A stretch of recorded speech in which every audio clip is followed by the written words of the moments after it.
Prince's transition pictures. Again, not somebody I was terribly into, but I've heard of him, and I know that he was so prolific, this guy.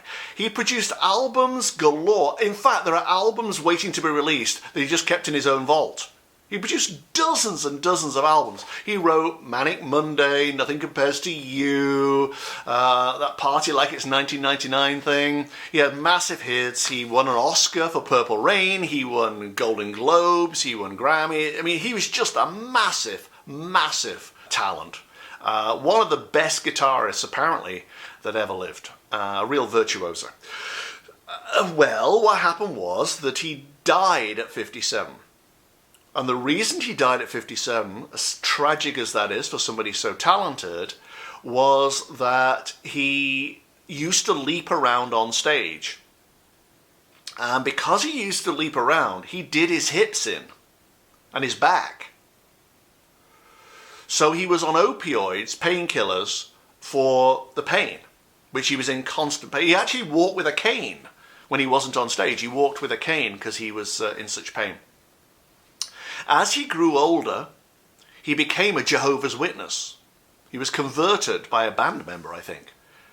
And he would sometimes go door to door talking about the Bible and Jesus and so on. When he died, he was found in an elevator. He'd been there like 6 hours. And he'd taken an overdose of this, I guess, fake drug that replicates Vicodin or something. And, his painkiller thing that he was using for his back and his hips. And it killed him. So I went into his pictures. And when I found him, he was floating downwards. Did you ever see Superman, the movie? The original one with Christopher Reeve. I didn't believe a man could fly then, and I still don't. But do you remember that movie? And when Superman came in to land, he would just lower himself down to the ground and just step down. It was very much like that. Prince came very, very gently down and landed. There was a sense that he was very okay with this process. He walks along. Because he can now. He doesn't need a cane now. There's no pain now. He walked along very present, very aware still of what the process was. Very mature, actually, spiritually. But also kind of controlling.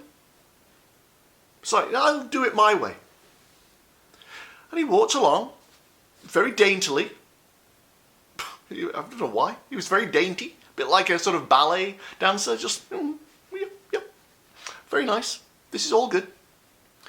After a while, though, this current that there always is. Oh, there was a woman who was watching called Diana. You know who you are, Diana.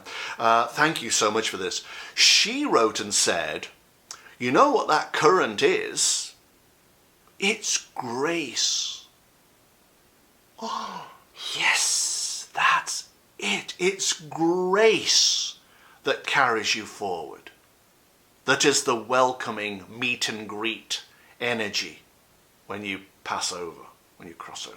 That's it. And grace beckoned him and said, you know, I know you want to walk, but come on. Just come this way. Fall in line. And he just did. He lifted up and he went along.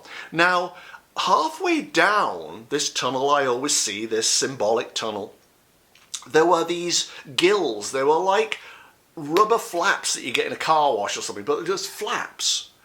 And he was invited somehow to brush up against them on his left side and then to go over the other side and brush up against those. And I've seen this before in pictures. These they're not obstacles, but they're opportunities to scrape away remaining connections to the egoic self. Shame, regret, fear, superstition, sense of blame, whatever it might be. There's a million things it could be. But just to scrape them off, just to leave them here. You don't need these anymore. They belong back there. And he willingly did. He brushed against all of these, then he floated over here and he brushed against all of those, and that just made it lighter and more enjoyable, if I can say that about consciousness, but just more accessible to the process. He goes along, and there's this thing I always see of the membrane thing. He's not skeptical of it, but he's very aware and curious about it. So calm. This is the calmest one I've come across. He would just like float around it and go, well, yeah. So I go in there, do I? That's what I'm supposed to do? Really? And after a bit of a pause, you know, he just surveyed the situation. After a bit of a pause, he lies down on it. You know, it's kind of spongy. When I do it, I mean, obviously, it's all symbolic. There's actually nothing there. But it's like spongy.